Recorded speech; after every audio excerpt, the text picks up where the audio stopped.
Welcome back to Two Drunk Bros. This is your host for the night, Cody Viking Osborne speaking. My nose is plugged up due to allergies. Thanks, Nebraska.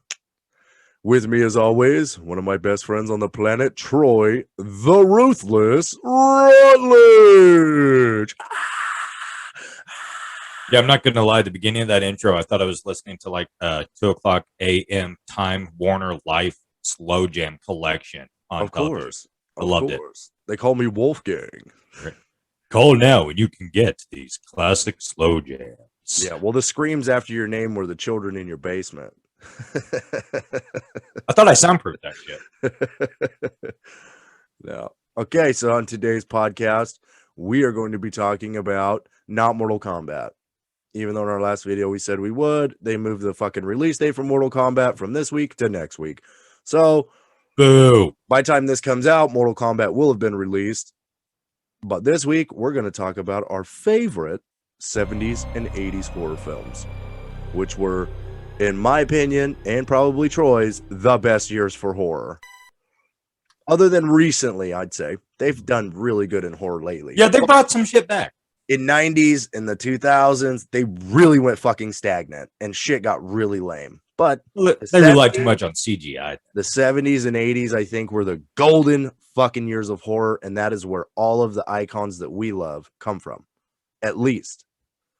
And the greatest horror movies of all time come from the 70s and 80s. So let's deep dive. This is Two Drunk Bros. As always, we have our mugs, so let's drink. Yeah. All right. So, I love the 70s and 80s horror films, but I also love the really bad B-rated 70s and 80s horror films. Absolutely. Like, not just the mainstream, not like just Jason Voorhees and Freddy Krueger, but I mean the ones that are like so fucking bad. Yeah. But they're cringeworthy. Oh my God, so cringeworthy. And I've tried rewatching some of them. I just can't do it. But I remember them being awesome as a child, or terrifying. Completely and utterly the best things you've ever seen. And now when you watch them, you're like, I've watched so many badass horror films that this is like fucking, like they spent $8 on this film. Dude, I'm telling you, man. I watched Ghouls again the other night. Yeah. And like I was saying, man, I mean, it's so bad. Like, and I've seen straight to VHS porn movies with better directions and special effects than this. I mean, like they even had a chest popper scene, but they wouldn't show it. It just went to like this little demon puppet, like covering his face, going.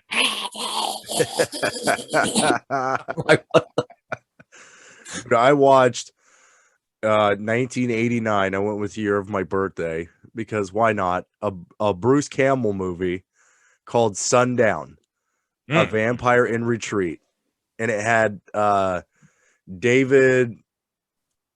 The hell's his last name? It just wholly blanked me. Fucking killed himself by jerking off and choking himself out. Oh yeah, no, Kung Fu guy. Yeah, David. Kill Bill. Yeah. Well, anyway, it had him in it, and it was the lamest fucking movie. It was funny, and I don't think it was supposed to be funny. Yeah, no. But it was like a town of vampires. David, dude, that shit is gonna fucking ruin my day if I don't fucking figure this out. I want to say Dubecchio, but that is not even close to being it. Yeah, no, I don't think that's it. He was in Kung Fu, The Legend Continues. David Carradine. David Carradine. Okay, so he is Dracula, which you don't find out until the end. You don't find this out until the end. Okay, he's Dracula, and he has decided to basically go vegan. He does not want to eat people anymore, and he gathered like a shit ton of vampires who also want to go vegan. They don't want to kill people. So they got this little town and made it, and nobody, unless you're a vampire, is allowed to live there. And he's like the headmaster of this town. Of course, he's the mayor. And then all these other vampires, they sit out in the daytime and they got like hella sunscreen on. And they all have umbrellas. And everybody's just trying not to eat people who come through town. It's like, you know, one vampire, there's like 3 brothers. They're older. They work at like the gas station. And one of them gets mad at this kid who comes through and he fucking like rips his head off or some shit. And they're like, oh, fuck. So they throw him in jail for like a night. And they're like, you can't do that, man. You know, you can't do that. He's like, oh, I know. I'm sorry. I'm sorry. And they're like, you got to control yourself, dude. Oh, man. I'm gonna have to watch that. But Bruce Campbell comes in at the end and he is a descendant of Van Helsing. And then eventually at the end, spoiler alert, 31 years later, he gets bit by Dracula and becomes a vampire himself. Dude, it is, but there's like a coup against Dracula because all these other vampires, you know, are working in silence, turning people, creating an army behind Dracula's back to take Dracula out, to release all these vampires back into the world to kill people. And he's like, no. So the whole premise was they were making a shake or something it was like a milkshake that would stop the craving for human blood. So they built this huge fucking warehouse and were making a shake and they couldn't figure it out.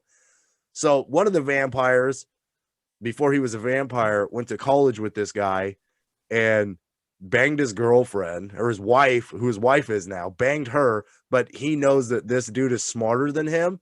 So they invite him into the town to try to help them fix the problem so that they can create this like milkshake. So he does it, and it's dude, it's such a like super gimmicky, absolutely terrible movie, but it is hilarious. I don't think it was supposed to be funny, but it's super funny. Yeah. Oh no, if it's got Campbell in it, it was probably going for that dark comedy. Dude, Campbell's funny. Yeah. I mean, if you're going to have Bruce Campbell in something, I mean, it's going to be, even if it's horror film, it's going to be considered a dark comedy. Yeah, but the guy is fun.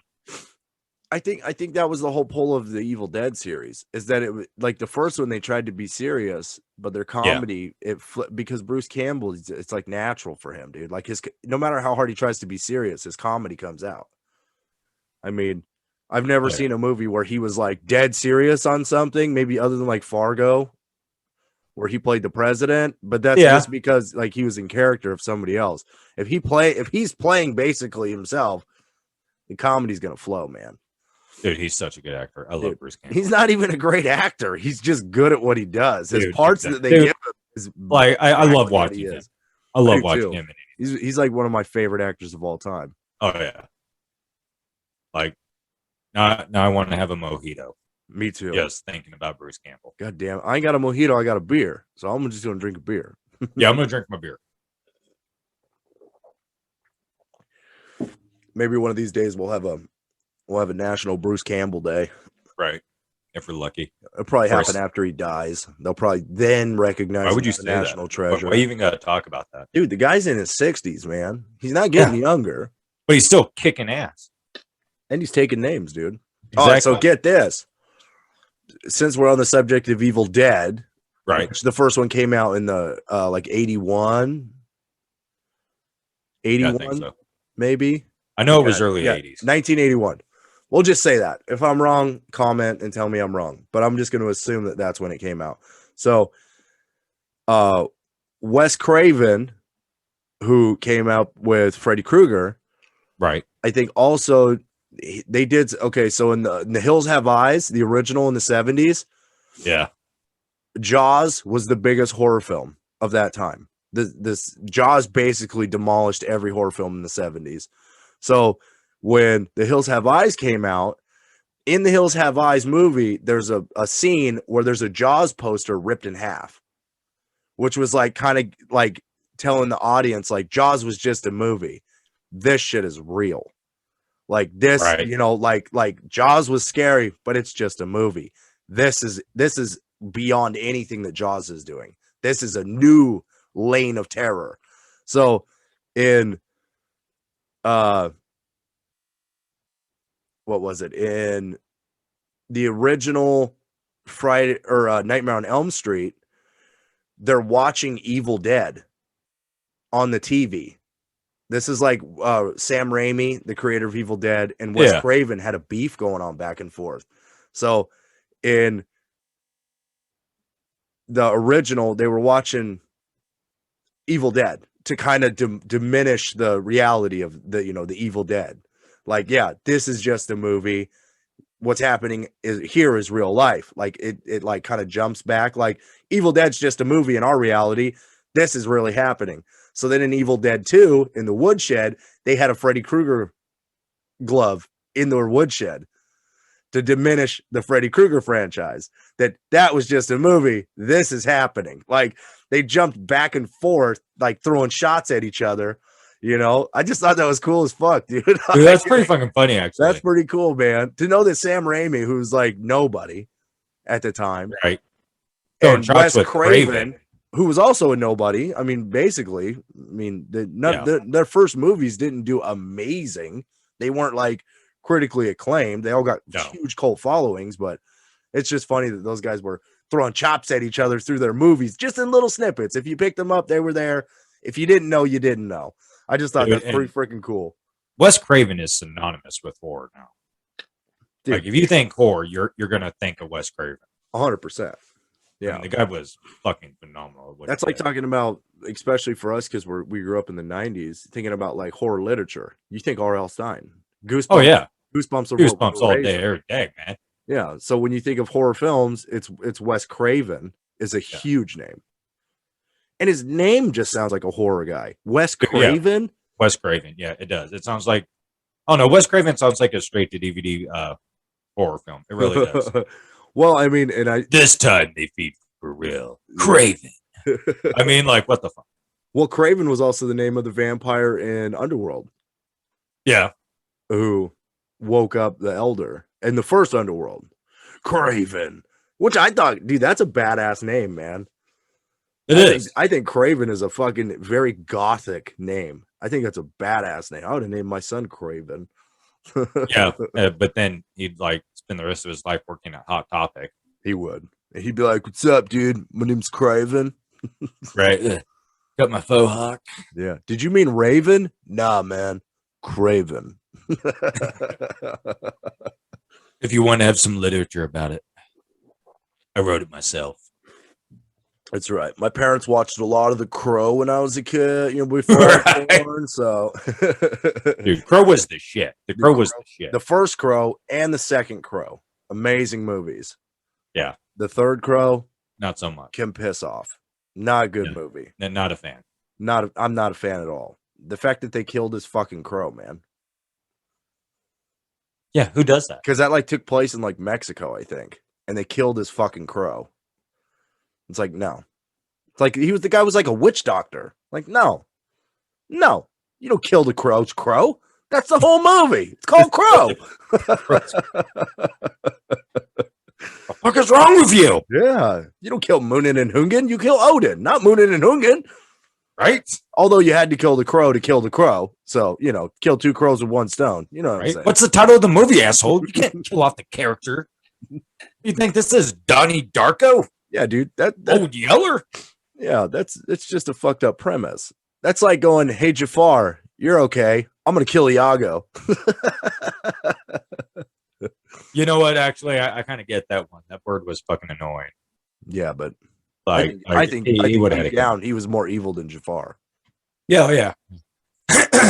Well, I mean, it was a bird that could talk, like, and understand. It wasn't like a parrot. There's some evil demons in that thing. There is.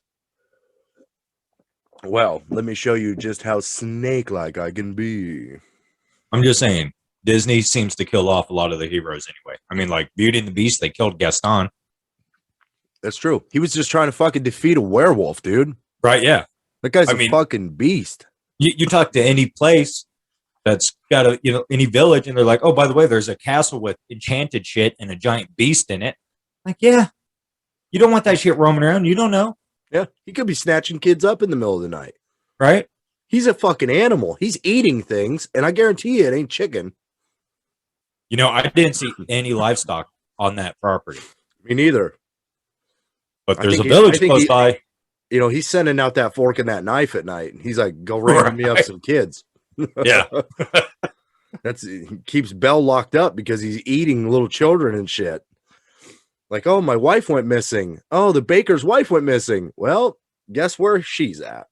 Yep. She's up in that castle getting her fucking face eaten off by a fucking wolf. Because I don't care what people say, that motherfucker was a werewolf.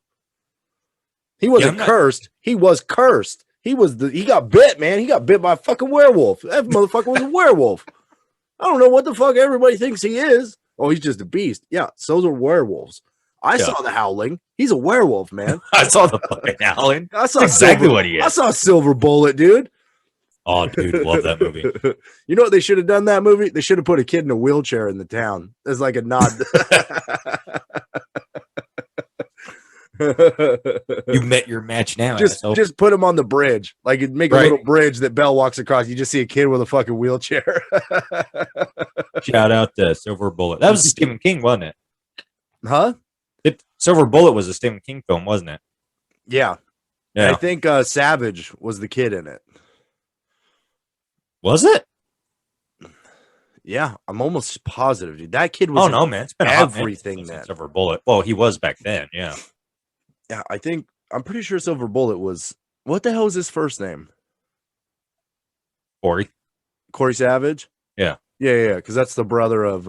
And Fred Savage. Corey Savage and Fred Savage. Okay, so it was Fred Savage. Because Corey Savage was Corey Savage. Boy Meets World. Yeah. Yeah, because I know they were brothers. So either way, yeah, no, it was Fred because Fred was also Princess Bride. Mm-hmm. Yeah, Fred Savage was in everything. That motherfucker was in everything. Yeah, he really was.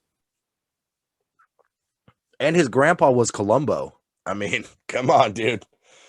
Come on, bro. Shout out Columbo. Shout out Columbo. Not a lot of people will get that. I used to watch Columbo at my grandma's house right after she watched Murder, She Wrote, which also everybody makes fun of. It's a pretty good fucking show. You know, it wasn't bad. I ain't gonna lie. I've watched it with my grandma a million times. Murder, She Wrote wasn't too bad. It was a pretty good show. I think that came on, and then Dr. Quinn Medicine Woman came on after all of them. Yeah. Shout out to the 90s fucking TV. Watched a lot of Matlock when I was homesick. That's for damn sure, man. A lot of Matlock. Fucking Matlock, Jerry Springer. Right.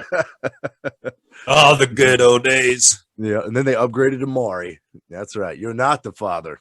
Damn right I'm not. Anyway, back to horror films. Right. Way off topic. Yeah, let's start in the 70s, man. The goldiest year of horror. I think things like The Blob. Yeah. Not very good. Terrifying when it came out, though, man. That shit fucked with people. Okay, so my mom is the queen of B-rated horror. She only watches the Sci-Fi Channel, and she watches, Piranha and the 8-headed crocodile and Sharknado 28 and fucking the dumbest fucking B-rated horror movies. That's her bread and butter. She loves them. She thinks that's the greatest shows on the planet. And she told me, because I asked her, what should I watch, Mom, from the 70s? And she's like, The Blob. And I was like, are you serious? And she's like, that one scared me as a kid. I was like, are you fucking serious? The Blob sucks. That's the shittiest movie ever. The shittiest movie. Dude, it fucked with people, man. And like, it was terrifying. I think it came out in 71, and that was a remake from the original Blob. Or they remade it again. I can't remember. Remastered is the term. Yeah, but dude, terrible fucking movie. It's almost as bad as Invasion of the Killer Tomato. Dude, okay, Attack of the Killer Tomato. Or Attack of the Killer Tomato is a staple in the community, okay? Yeah, without that, we wouldn't have what?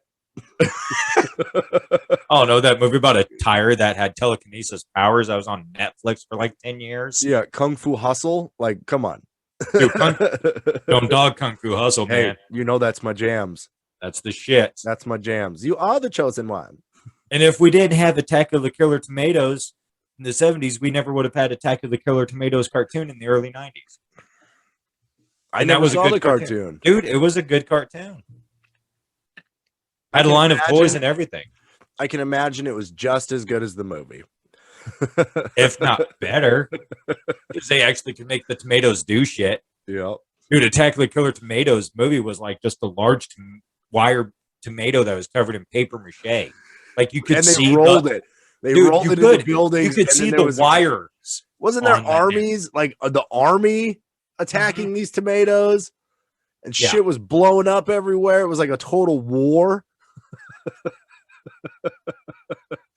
So stupid. Dude, another good cheesy movie from that era. It's actually, I think it was early 80s, was Overdrive. Dude, okay. So I told my mom that. I told my mom, I said Overdrive, and it was the 80s.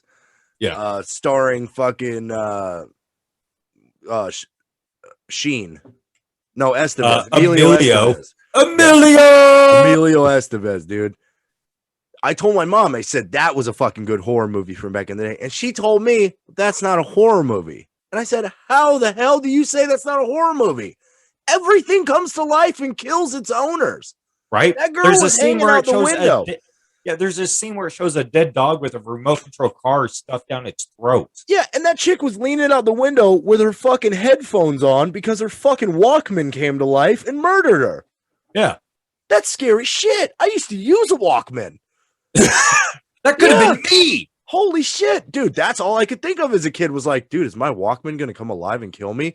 I mean, I got the no skip on it with the boost based, you know? Like, right? I got that bass boost. I got the no skip. I mean, I'm treating this thing right. Right. The no skip was bullshit, though, man. It skipped everything. That's because you had piece of shit Missouri ones. I had upgraded Wyoming ones. Yeah, I'm pretty sure the upgraded Wyoming ones is just what was left over from what they couldn't salvage for meth money. Okay, well, this is all the boost or the skip was. You had to lay it flat. You couldn't put it in your pocket sideways, or of course it's gonna skip. Well, that's when you need the anti-skip. The CD's gonna fucking wiggle and wobble. That's when you want the anti-skip. I'm not gonna walk around town holding it like this. Got a plate of cookies. Okay. Well, in the 80s, people were holding boom boxes on their shoulders. So holding your shit like this in front of you is a lot better upgrade than this. The fuck do I have Jinko jeans if I'm not going to put a CD player in them? Okay. Right. Why do I got pipes on? Why do I got pipe jeans on if I ain't going to fucking stuff 40s in them? Exactly. And sneak into the theater. Right. Anyway. Overdrive was good and the graphics on it were fucking cheesy ass terrible. Dude, but they were still good though. Yeah. I mean, there's a scene where a steamroller. Who was driving the semi, bro? Right. You couldn't. Well, there's a scene where a steamroller runs over a dude. Yeah. You see his head explode. It was a burlap sack filled with melons, and they put a wig on it. It worked. It fooled me. See, now this is what I love the most about those movies from back in the day. No CGI. Oh, yeah, no. You had to use props, and you had to get makeup artists. Tom Savini, shout out. Greatest fucking makeup artist, horror film-wise, ever. Guy's responsible for fucking Dawn of the Dead, a lot of the Jasons. Like, the dude is a fucking savant in his craft. I wish I would have fucking been smarter as a kid and went to the Savini fucking makeup school and became a fucking horror makeup artist. That would have been the fucking dream. But, you know, alcohol and my friends got in the way. That'd have been handy during Halloween, man. That's what's up. But the fact, like, dude, the best, I mean, the Jason movies, of course, they did okay. But the Freddy Krueger movies, the Nightmare on Elm Streets, after you get past like the first and the second one, they really went all out in the special effects. Dude, the second Nightmare on Elm Street is basically homoerotica. It was. It is. Yeah, it was basically gay. And it was. Excuse the term, but it was that I'm pretty sure the kid was a closeted gay. Well, they had so many scenes and they even say that in the interviews. Yeah. They're like, we didn't realize until after we watched the movie how much this was like a homosexual porn. Yeah. And it was. I mean, it was probably the worst. I mean, the shower scene, the BDSM with the coach. Yeah. Yeah. Dude, that was a weird movie, man. It was so weird. I watched for the 80s shit out of it when I was a kid. I mean, dude, take note from Porky's, man. You know, they did it right. Revenge of the Nerds, you know, Penny Braid. Right. No, it was, but it's still part of the Freddy franchise. And the only part I didn't like about it's still good for what it is. The only part I didn't like about that whole movie was they made that kid become Freddy, and I didn't like that. Yeah, no. Like he came out of the swimming pool and he's Freddy Krueger. Like, nah, no, I don't like that. But the scene where Freddy comes out of him, again, what I'm talking about the way that they did horror movies back then. That scene is so, I mean, I would guess iconic. Whenever you see a Freddy trailer or anything, it involves that scene where the kid's like, and Freddy just comes walking out of his chest. Like, that's badass. Dude, and that's what the problem was with the 90s. Because they started getting the computers out and shit like that. Started to get a little bit of CGI, so they assumed every scene needed something CGI in. Yeah. And I'm not gonna lie, some of it was dope. I mean, some of it looked really good. Yeah. But, not even half of it though. I mean, they relied not even B movies, big budget movies. Yeah, I mean, that's when you get into the 90s, that's when they first started incorporating the CGI, and it was not to date. I mean, but I guess you have to have those trial runs just to make it better, or else it's never going to get better. Yeah. But at the same time, those movies really suffered. Well, hell, Alien 3, which is like dogged on more than any of the other Alien movies. It was a 90s film. Yeah. And the CGI, the alien running down the corridor and shit, running down the alley towards people. Yeah. Dude, I mean, it was fucking awful. Yeah.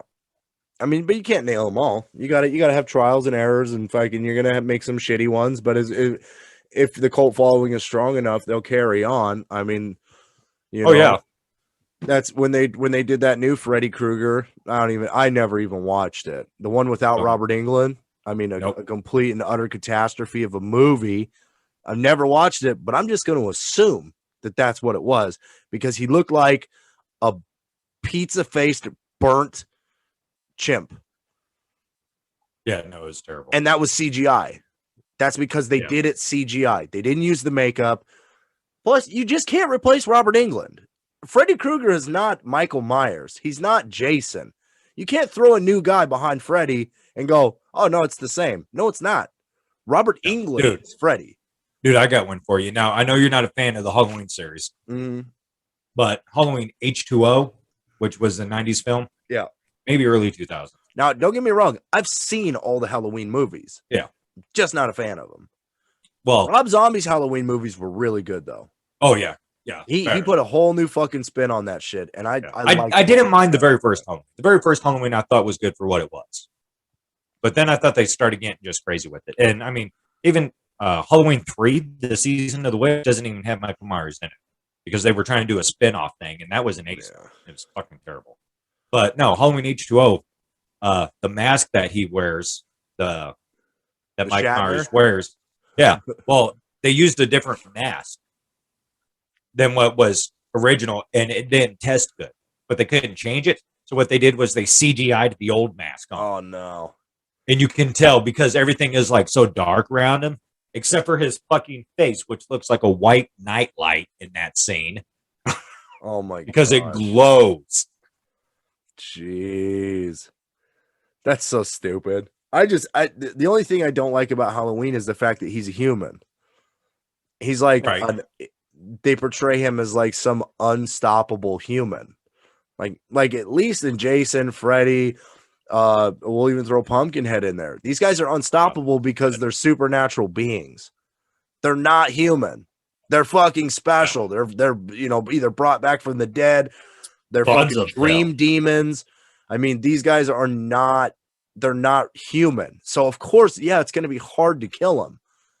Michael Myers is just a guy. He's just a dude who fucking is a psycho and wears a Shatner mask. There's nothing special about him. And yet, for some reason, they just can't seem to put him down. And it's like, dude, no, unrealistic. Don't this. I mean, the reason why I didn't even want to talk about 90s horror films is because that was probably, in my opinion, the worst generation of horror. The 90s slasher films were fucking lame, dude. Scream, I Know What You Did Last Summer. These are just the dumbest fucking movies.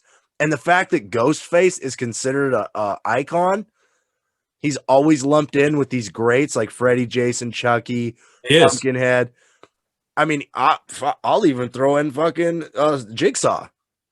Great movies. They did a fantastic job, and I will give that little fucking whatever the fuck he is on a tricycle, I'll give him his dues. Good movies, man, because those were super realistic, super scary. But you cannot lump, in my opinion, Michael Myers in there. Just not enough kill count. No. You can't lump fucking Ghostface. He was fucking. Tell you the truth, man. I would lump Mike Myers in there long before I would lump Ghostface. Yeah. Oh yeah. 100%. Between the two, because at least Mike Myers has that, sadisticness to him. Yeah, that creepy. I mean, when he turns his head. Yeah, I mean, he's got. Yeah. I'm not gonna lie. Like, he's not in the same category as Voorhees or Freddy by any means. Again, because those guys are supernatural. But he's definitely got a creep factor. I mean, there's something creepy about a guy that size just standing down at the end of the fucking street staring at you. It'd make me go down the other way. If I saw that motherfucker down there, I wouldn't go. In my opinion, the creepiest, because I grew up in Wyoming, so there's no such thing as a fall. Yeah. It's summer, and then it starts to snow immediately. Yeah, no, I know. Like, as soon as summer's done, I don't even know if the first leaf falls before the snow hits. And no, it's always been that way. My entire life, when you trick or treat, you're trick or treating in snowsuits, and the only thing you can see of your Halloween costume is your mask, and that's underneath your hoodie that you're wearing on your fucking jacket. So, watching Halloween as a kid, you see the leaves blowing on the street and everybody running around, and it looks like fall. To me, that was the creepiest part of that whole movie. Was like I'm glad I don't live in a town like that, because that's when I would be afraid to be murdered by this motherfucker. Then I moved to Nebraska. That's a Nebraska fucking Halloween, dude. And it's like that dirty light at the end of the, right before it gets dark, there's that dirty yellow light like in that movie, and the leaves are blowing across the ground. And that's the first thing I thought of, was like, oh shit, this is like a fucking Halloween movie. Dude, I remember my first Halloween when I was in Wyoming, and I saw all these kids running around in their big snowsuits. I just thought they were all like, man, these kids love A Christmas Story. Yeah. Oh yeah. Yeah. Everybody wants they all dress like that kid. But no, like, seriously, that's what it is. Like, everybody's wearing their fucking snowsuits, except for the one kid who got his costume in like a 3X and put it on over his snowsuit. So you have like an obese Wolverine knocking on your door. Can I have some candy? You don't need it. Or, if you want to go that way, everybody be the Grim Reaper, because that's a giant fucking flowing gown you just throw over. It's jet black. You throw on like a little Halloween, you got the hood, and then you just throw on like a skeleton mask, or it comes with the blank black cover. Boom, nailed it. You just got to carry around a scythe with your glove on and a candy bag. That's it. I remember one year, man, I dressed up as a girl. Worst fucking mistake ever, because I stayed the night at a buddy's house, and then I didn't bring a change of clothes because I wasn't planning on staying the night at his house. And in the morning, I had to run home. And I was dressed as a girl, and I had to run from his house all the way to my house, dressed as a girl in broad daylight. I was like, oh, God. That's great. Yeah, I didn't want anybody to see me, so I was dipping through alleys. I mean, I was running, dude, full sprint running. But these alleys these alleys that I took were like, everybody knew me because they always saw me walking through these alleys. So I'm like sprinting down these alleys in a dress the day after Halloween. It was the worst run of shame I've ever had. Right? Like, oh man, walk of shame. That's great. No. And then my parents laughed at me when I got home. They're like, you didn't bring any clothes? I'm like, no, I didn't think about it. I was like 12, man. Like, I didn't think about that. I was just like trick or treating candy. And then I was like, oh man, I'm wearing a dress. I don't have any clothes. And of course, the friend I was staying at was about 4 times bigger than I was at the time. So I was like, yeah, I'm not going to borrow your clothes. It's still going to look like a dress. Yeah. I'm going to, give me one of your shirts as a moo-moo. Yeah. I'll just run home in your shirt and pretend I'm my mom. I got my moo-moo. Gotta love your mom. Me too. Terrifying woman. Anyway, in the 70s, you had Jaws, Poltergeist, The Omen. Dude, love the Omen series. The original one from the 70s, man. I thought they were amazing. Dude, I was going to name my son Damien. Well, I was going to name my son Damien Alexander Reese Kenneth Osborne, but that was too long of a name and my wife wouldn't let it happen. Mainly because I wanted to name him Darko. Shout out Donnie Darko. Why are you wearing that stupid bunny suit? It's all full circle. It's all there. It all comes around. And I don't know if Damien Darko can be considered a horror film, but damn, that movie tripped me out, man. It's dark. And I don't know if it's because I was on drugs when I watched it the first time, but it tripped me out. Probably a little bit of both. Yeah. That's a dark film. First time I watched it. It's still confusing. I still don't understand what the hell that freaking film was about. I don't think you're supposed to. Yeah. I don't think you're supposed to know what it's fucking about. I think maybe he like foresaw his death and then it came true and he was happy about it. I don't understand that movie at all. No clue. It's got a huge cult following. Yeah. But I have no clue what the hell is going on. They even made a sequel. I never saw it. Is the bunny the devil? Is the bunny death? What the hell was that long flowing thing? Was that a soul? I don't know. Don't know. Dude, that rabbit costume was straight up like nightmare fuel. But dude, it was like literally that was like a 1940s Easter bunny suit. Yeah, I know. You know, some kid sat on that thing slap at a Sears. Yeah, they found that suit and was like, oh man, so-and-so's great grandpa used to wear this on Easter. Let's use this for the movie. Right. That suit is scary. Dude, that's why nothing scares people from that generation, man. Like, dude, their Halloween costumes were just terrifying looking. Dude, just because of how cheap they were. Dude, their Halloween costumes that little kids used to wear back then are literally what they use in horror movies now. Yeah. Like, I just watched New Mutants, which isn't a horror movie, but there's a portion of that movie because this girl can conjure your greatest fear. And there's this Russian girl who's got a badass superpower, man. She is a fucking badass. And wherever she was, I don't know where the hell she was in Russia, but they look like Slender Man. They wore like these like cheesy button-up silk shirts, like, you know, like a classic Russian gangster, and these like really long tight pants, but they look like Slender Man. They were super tall and they had these really nasty fingers, and they would like come into her room and bend down over her bed and like try to make her cry. And like it turned around and it had a smiley face mask on, but it was white. And I was like, dude, I've seen pictures of kids like in the 30s with those fucking masks on, like Halloween. I was like, that we're using their old Halloween costumes as our horror film now. It's nightmare fuel, man. Seriously, a lot of the shit they had back there, fucking creepy as fuck. Yeah. So what could they imagine that was scarier than their own costumes that would scare them? Like, holy crap, you guys must have been imagining some wicked stuff. The Blob, Attack of the Killer Tomatoes. Oh man, everybody loves tomatoes. Let's make them kill people. Let's make them evil. Oh, and of course you had Jaws. Jaws is fucking iconic. The first Jaws is that ruined more people's lives than any other movie in history.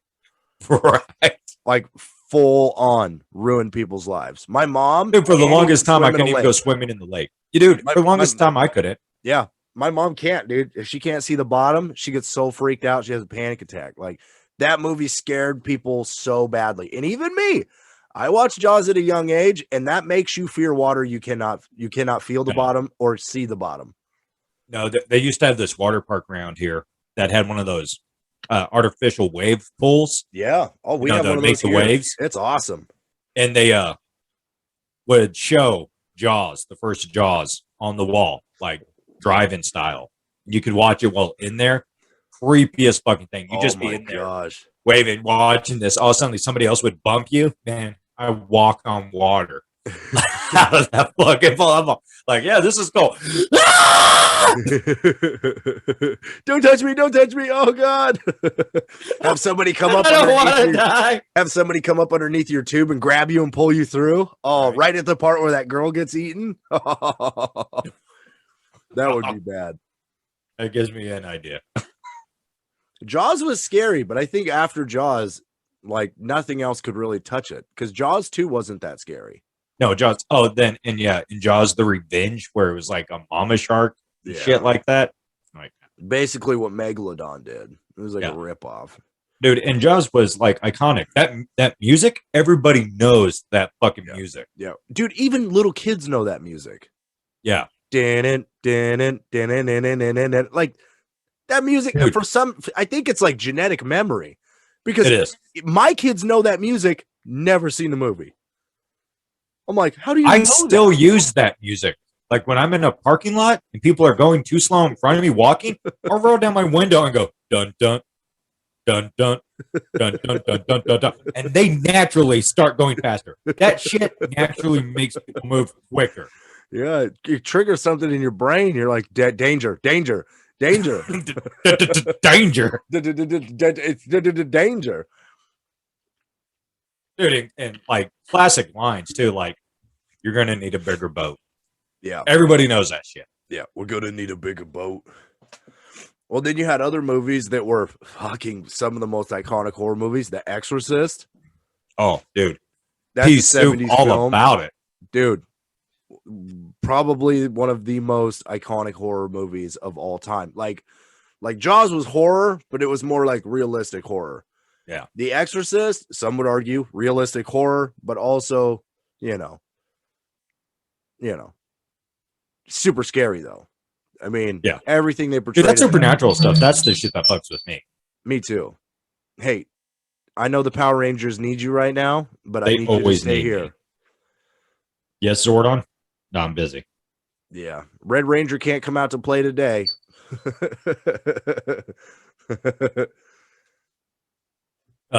We all know that I'm not the Red Ranger because I've met him. We were in the same place at the same time.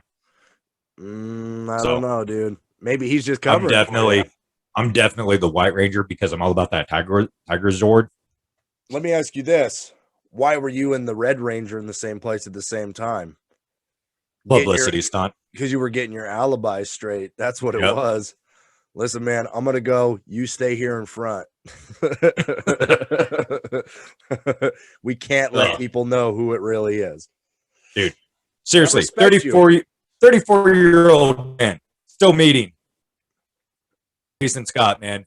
Red Power Ranger. I turned into that little kid again, like immediately. Like I forgot everything I was really going to ask him and talk to him about. I was just like, oh my god. He's like, hey, I'm Jason Scott. I'm like, I know who you are. I know. I paid. Oh my god. I'm never gonna watch this again.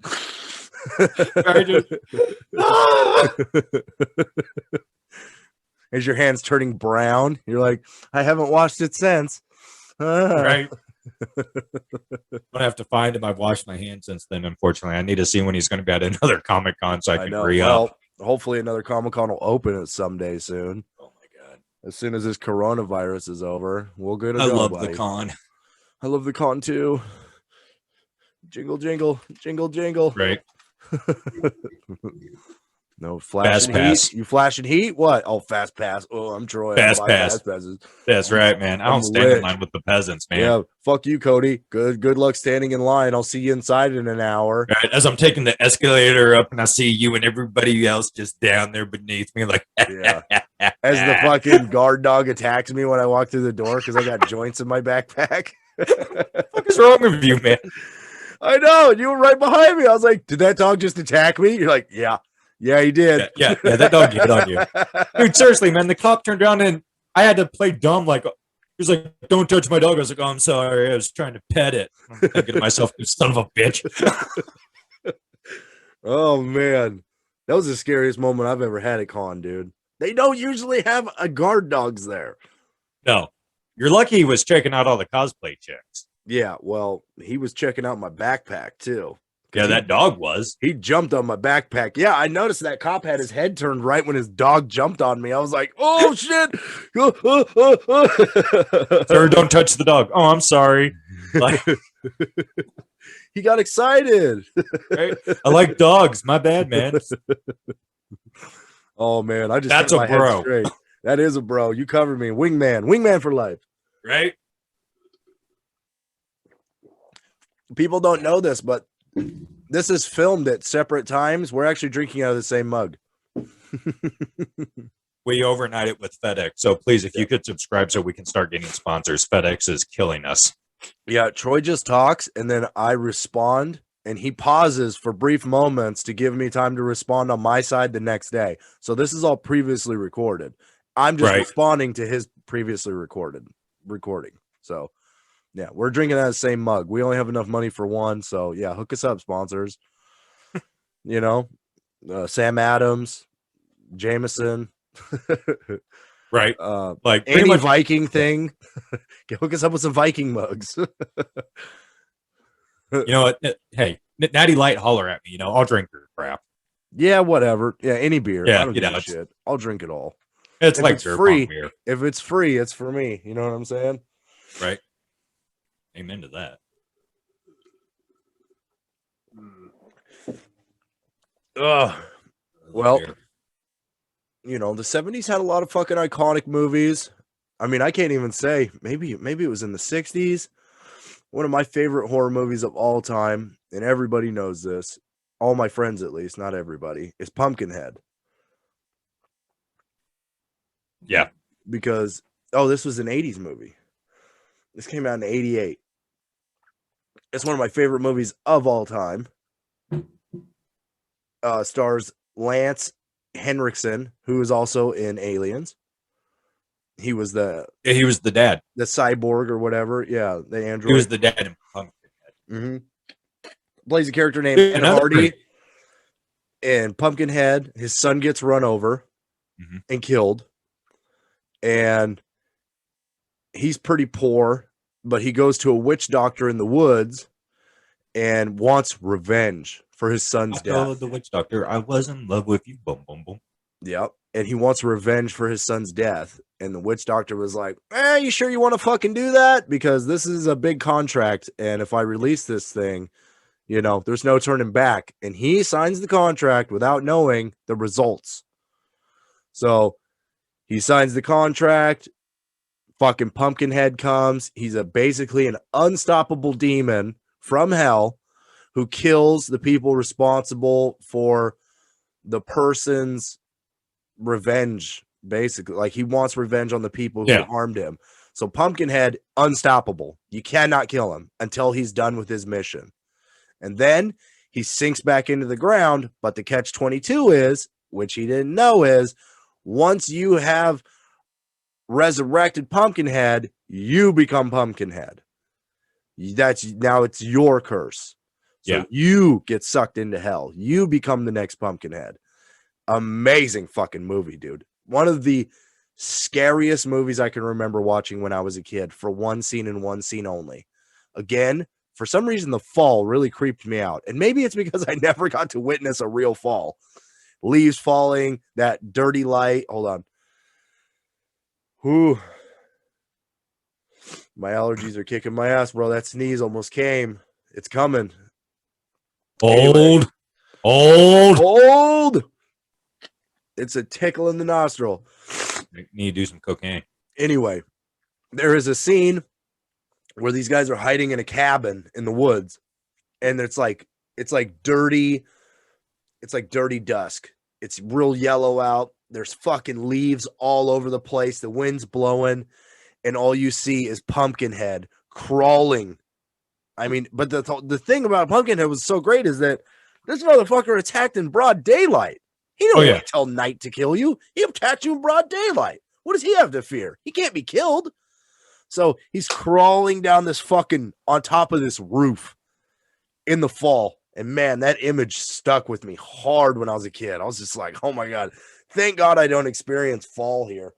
Like, it snows in the mountains before it snows in town. And it snows in town by fucking October 1st. So, I mean, even if I was in the mountains, there's already snow on the fucking mountain before summer's ending. So I'll never experience that. But man, that scared the shit out of me. But Pumpkinhead, probably one of the greatest films of all time, horror-wise. What I want to know is, whenever someone says a demon, they usually follow it up like you just did, a demon from hell. Like, is there like another place where there's a mass amount of demons, like to where you have to specify demon from hell? Like, is there a shit ton of demons in Savannah, Georgia? No, or like Purgatory. Nashville? You've watched Supernatural, motherfucker. There is a shit ton of demons in purgatory. Yeah, but that was kind of a new thing they did for Supernatural. Purgatory was only for like, if you're Catholic, unbaptized babies and like suicide. But does it not make sense? If you're a demon and you die, where do you go? Purgatory. It makes sense. Right. There is a shit ton of demons in purgatory. So if I said this was a demon from purgatory, you'd be like, oh, well, demons come from hell. Pfft. Not this one. This one came from purgatory. Yeah, but where was he originally from? He's from Utah. He was a Mormon. Right. He was a Mormon demon. Yeah. Oh man. Yeah. Yeah, he didn't drink caffeine. I drink blood, not caffeine, you know.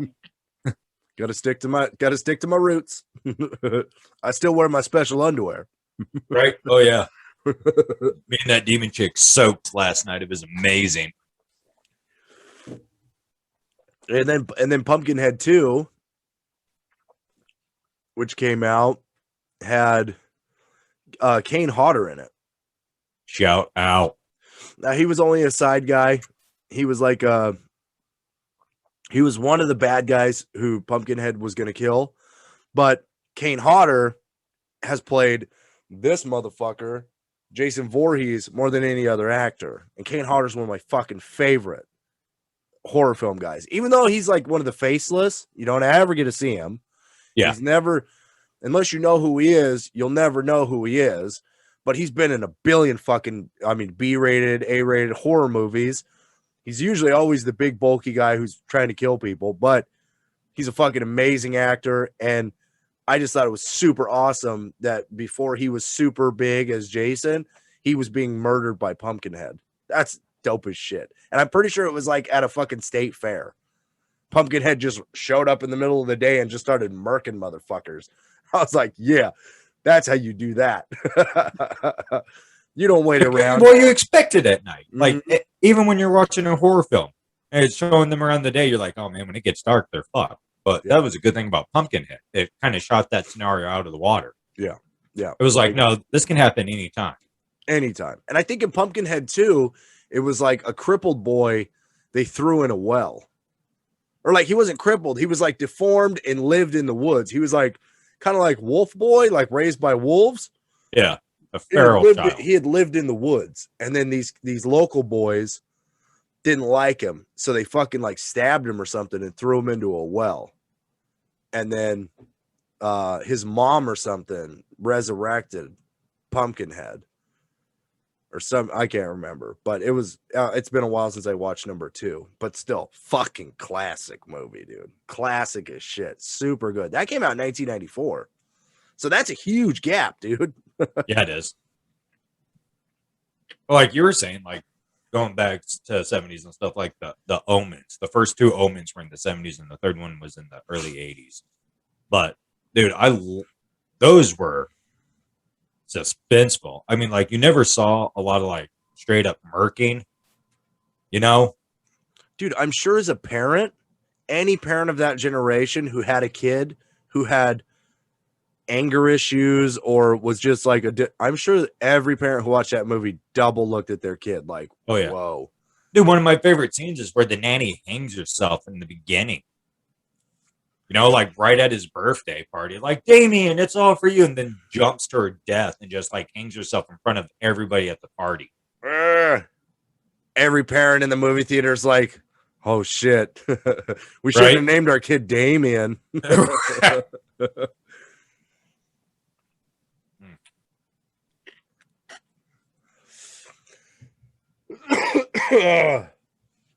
Damn it. And I hear you. Well, let's get into the 80s horror films. All right.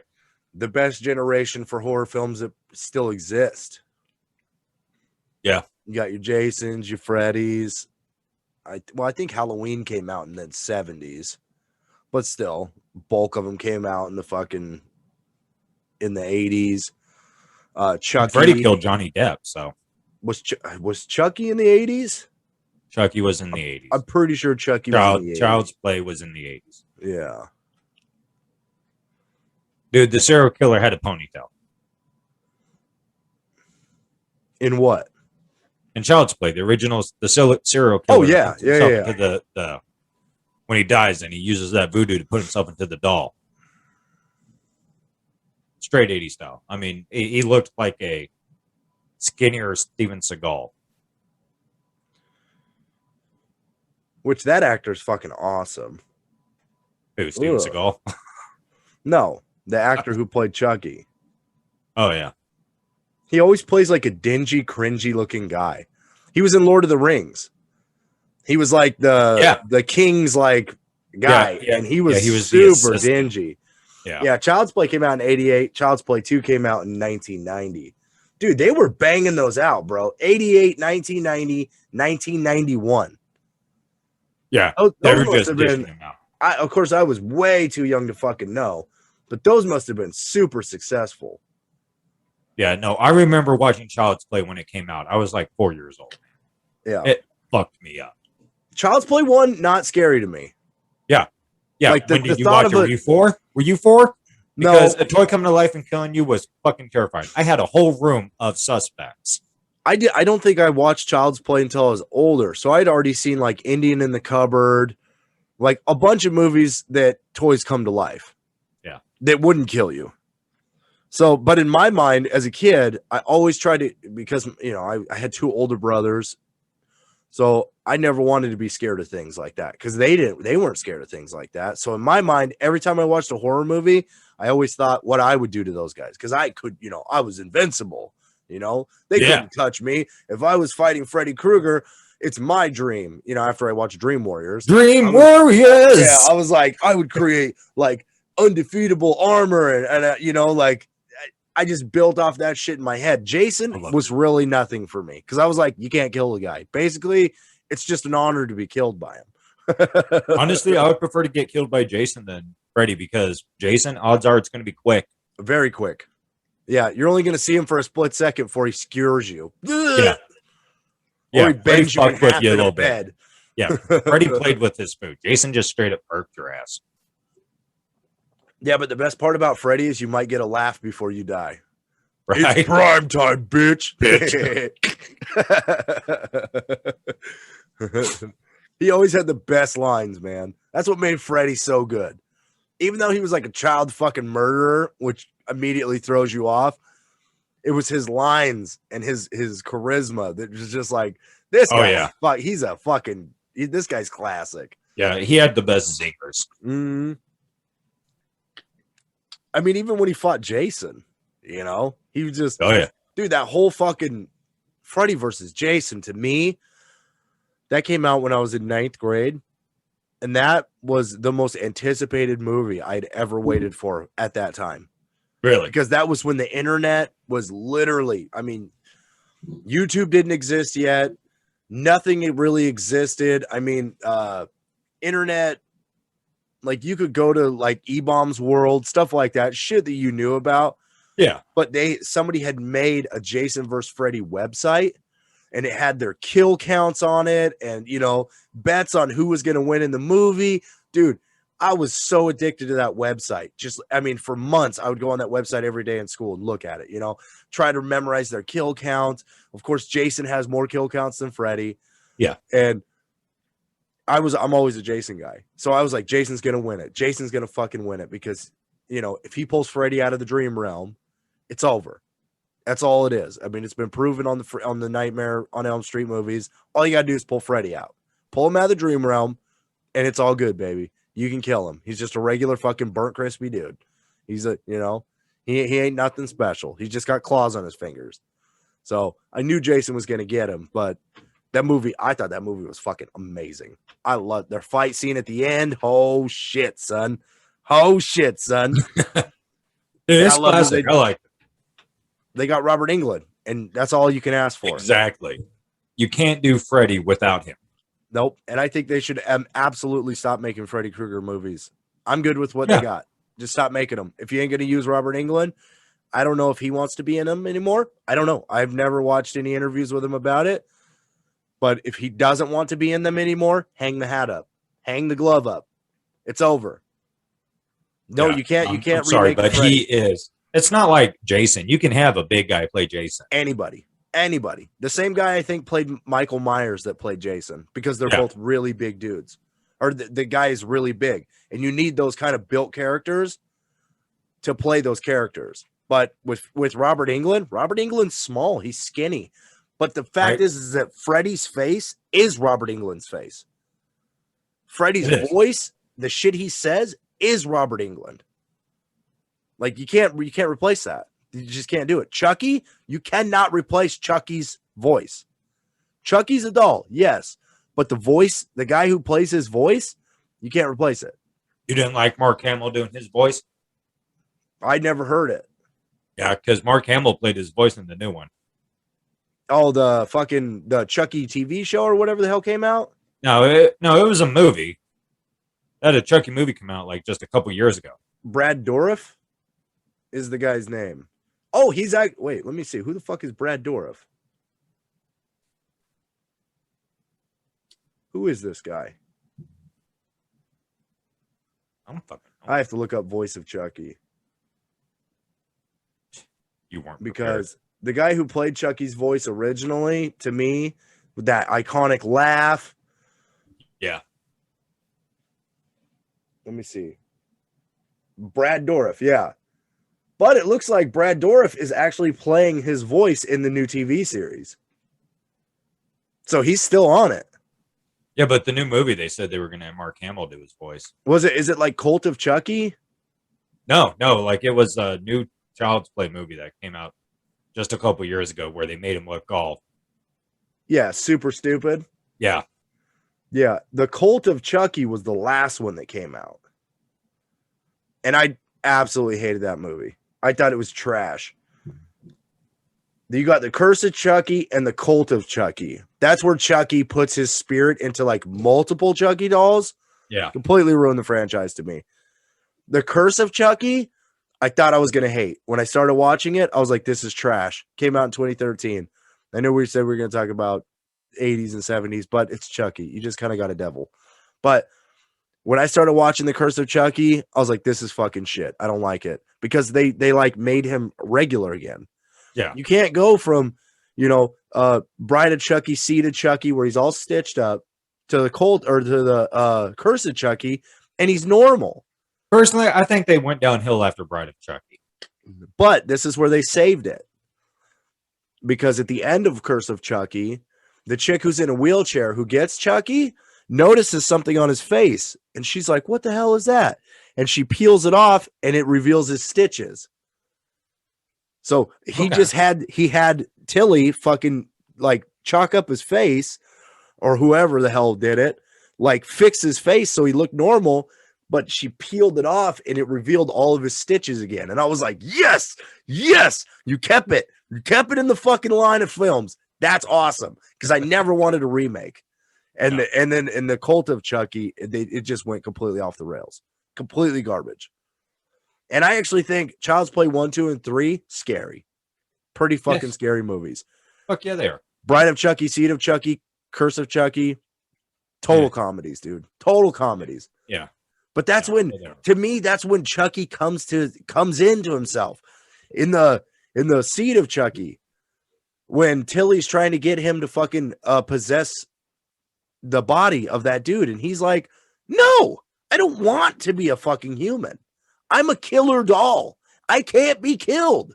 Like, I'm fucking immortal. Why would I want to give this up to be a fucking human again? I was like, yes, finally he accepts who he is. Like, that was the moment for me where I was like, Chucky's one of the greatest right there.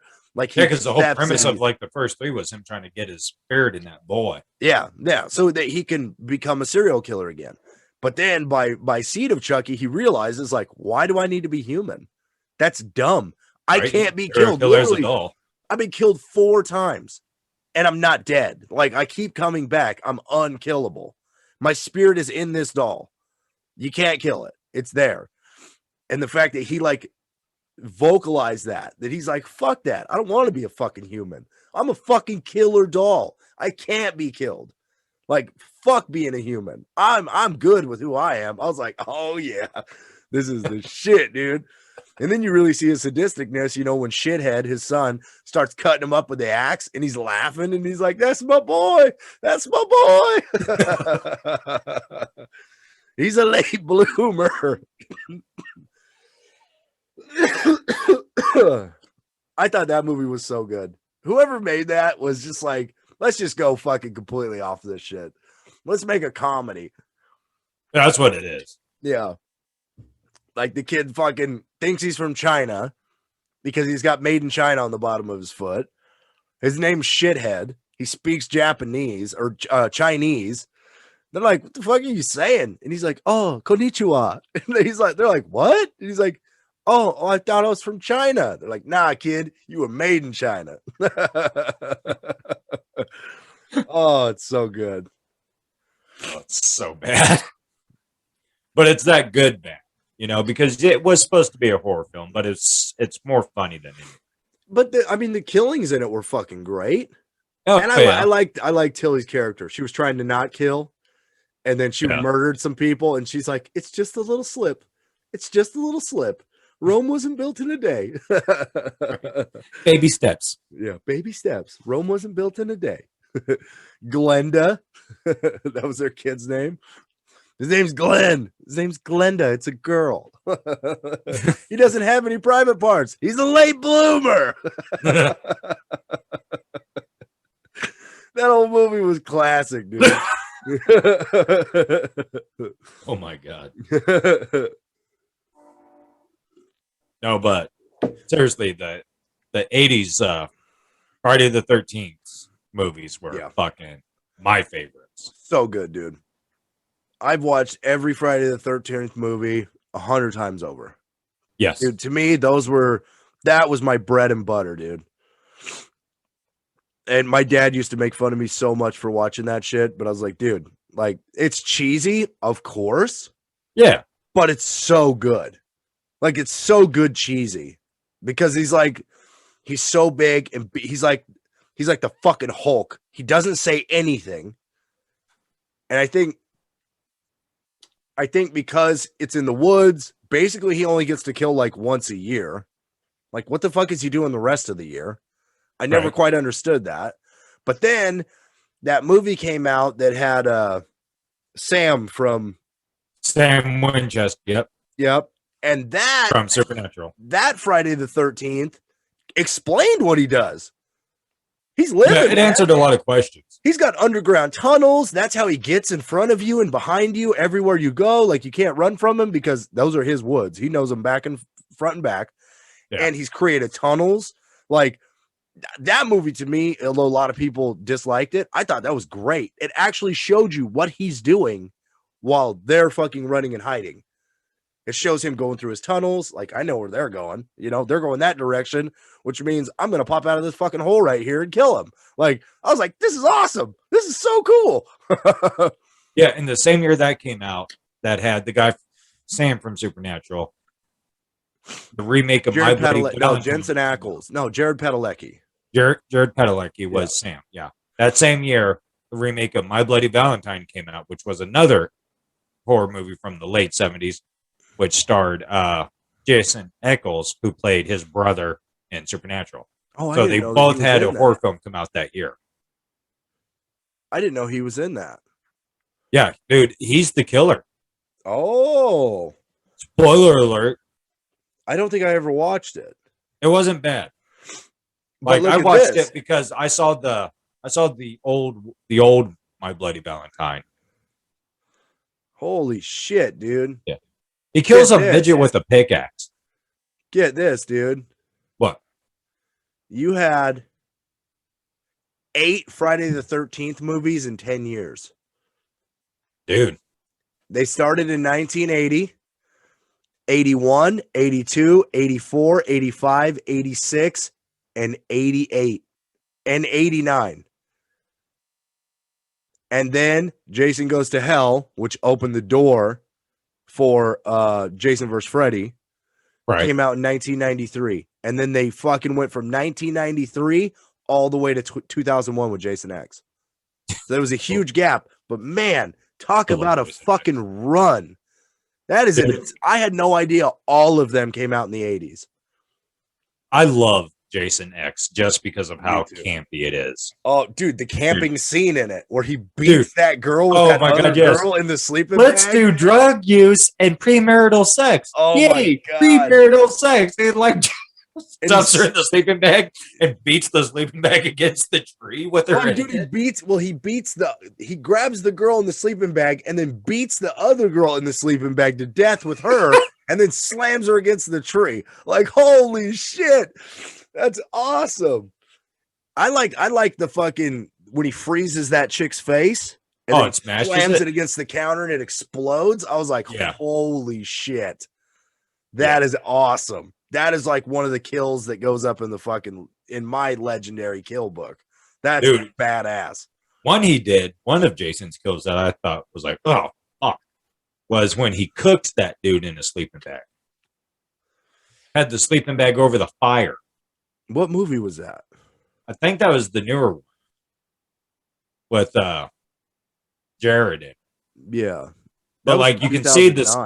Yeah, you can see the dude's skin bubbling. Well, I wish they'd make another fucking Friday the 13th, man. They quit making them 12 years ago. And was it 2009 that last one came out? 2009, dude. Holy shit. And that blows my mind because in my opinion, in my brain, I'm like, dude, Jason still has a huge fan base. Like Friday the 13th is basically a holiday in America. One of my favorite Friday the 13th was Jason Takes Manhattan. Yes. When he goes to Manhattan and he's walking down the street. Also one of my favorite Jason suits because his ribs are all exposed and you can like see like a fucking chunk of his face and it's all fucking zombified. And that dude was like, they're like it's the 80s. So they're like on the fucking street. Like, you know, they got their boombox and shit. And that fool pulls out his switchblade. And he's like, what's up, motherfucker? Or some shit. And Jason just like takes his machete and fucking cuts him in half. Like, oh shit. It was like, to me, that was like a shout out to Quigley Down Under. Or to Crocodile Dundee. Right. Oh, that ain't a knife. This is a knife. Sink. Oh my God. When I watched that, that's all I could think of. I was like, oh shit. That was a fucking Crocodile Dundee throwback right there. Well, that ain't a knife. This is a knife. Sink. Dude, I remember feeling bad. I can't remember which Friday 13th it was, but the one where those people are playing paintball in the woods, like that corporate retreat. You know, they're playing paintball in the woods, and Jason pops up and starts marking him. And that poor guy is like just shooting him with his paintball gun, trying to get him to like go away. It's just like unloading with his. Like, I felt so bad for that guy. And dude, give it up to Corey fucking Feldman. You got to give it up to that fool. Because he was in Jason 4. Yeah. Remember, he like basically masked himself to look like Jason at the end. He was young, dude. Like a young Corey Feldman. But dude, how many iconic horror movies is that fucking kid going to be in? Lost Boys is Lost technically Boys. a horror film. He was also in Lost Boys 2. I think he was the only returning character in Lost Boys 2. Yeah. I'm pretty sure he played in multiple horror movies back in the day. Maybe not big name ones like that. I don't think he was ever in the Freddy Krueger franchise. But he was on a lot of fucking horror films back then. Fuck, I'm going to have to look that up, man. I'm trying to remember what I know I've seen him in more than just one. And there's the 2 that I know for sure. And he did a good job. He did a good job in 4. He like pretended to be Jason, like he shaved his head and he had like a few fucking hairs sticking off. It was like, Jason, like pretended to be Jason to get some sympathy from him. And it worked. And then I'm pretty sure they fucking hit him in the head with his machete and split his mask. That's where the mask split come from, which was, to me, that's iconic. But I also think that it's funny. The first Jason movie, Jason didn't kill anybody. No, his mama did. His mom did. His mom killed everybody. Those camp counselors. And then in the second movie, he killed people, but he did it in a burlap sack. Yep. Because burlap's back, baby. The hockey mask wasn't even in the first well, he found the hockey mask in a shed. Yeah. And decided to put that on. And that Oh man, I can't remember. There was a story I heard that was like somebody just threw that out there, like he should just put on a hockey mask, and that now is the most iconic horror film mask. When you see a hockey mask, you immediately think Jason. You think of Jason. Yeah. Immediately. And I don't give a fuck how old you are. My son, 4 years old, when he sees a hockey mask, he does not think of hockey. He says, that's Jason Voorhees. I say, yeah, you're dead on. Fuck hockey, bro. This ain't Canada. That's Jason. Teaching him right. Well, I love Canadians and I love hockey, but in America, the hockey mask stands for something different. The only time you see a hockey mask is when you go to the Halloween store. That's fucking true. That's so true, dude. It's fucking true. Yeah, if you see a hockey mask, there's gonna have a thing over it that says Friday the 13th. Yeah. Oh, dude. And it's funny. Jason Goes to Hell, the movie that ignited the feud between Jason and Freddy. Yeah. I actually thought that was one of the worst Jason movies they ever made. Yeah, I didn't like it, honestly. They blew him up right in the beginning. Literally blew him up. They like trapped him, like FBI agents trapped him. They fucking blew him up, and then his soul traveled into different people's bodies until he got to some distant relative of his, and then he tried to do basically like he possessed his like whatever relative, and she was pregnant, and he was trying to possess the baby in her belly. And I'm pretty sure he did it. And then she birthed him or some shit. I don't know. It was fucking stupid. I was like, this is so dumb. But then at the end, Freddy's hand comes out and grabs his mask and pulls it under the dirt. And I was like, yeah, that was worth it. That was worth this garbage movie. I'll watch it again just for that. Dude, you know what else was a fucking amazing movie? Was Return of the Living Dead. Oh, yeah. Not only comical, but amazing. That one of my favorite zombie moments of all times in any zombie movie ever was that half fucking gone lady. She was like all rotted away, and it was just her spine. And they like had her on the table, and she was like, brains, and her fucking spine was doing this. I was like, oh my God, dude, that stuck with me for a long time as a kid. Right. It wasn't scary. I just thought, man, how fucking cool was that? That was so cool. Like, what a cool fucking thing. Brains. We eat brains. That's why when my daughter was a baby. That's why when Emily was just a little bitty baby, I didn't do like a lot of parents. A lot of parents go, Dada, or Mama. I would get close to her and go, brains. Because I wanted her to start saying that first, because I thought that would have been badass, having that little zombie kid. Didn't take, though. I think her first word was Bud. Her first word was Uncle Cody. Might have been. Oh, yeah. 85. Return of the Living Dead. I will admit, though, when she was a baby and she ever saw a Budweiser sign, she would say Dad. Yeah, well, that makes sense. My dad thinks that, or my son thinks that I drink beer every time I have a soda in my hand. He says, Dad, you drink a lot of beer. So, yeah, I guess I do.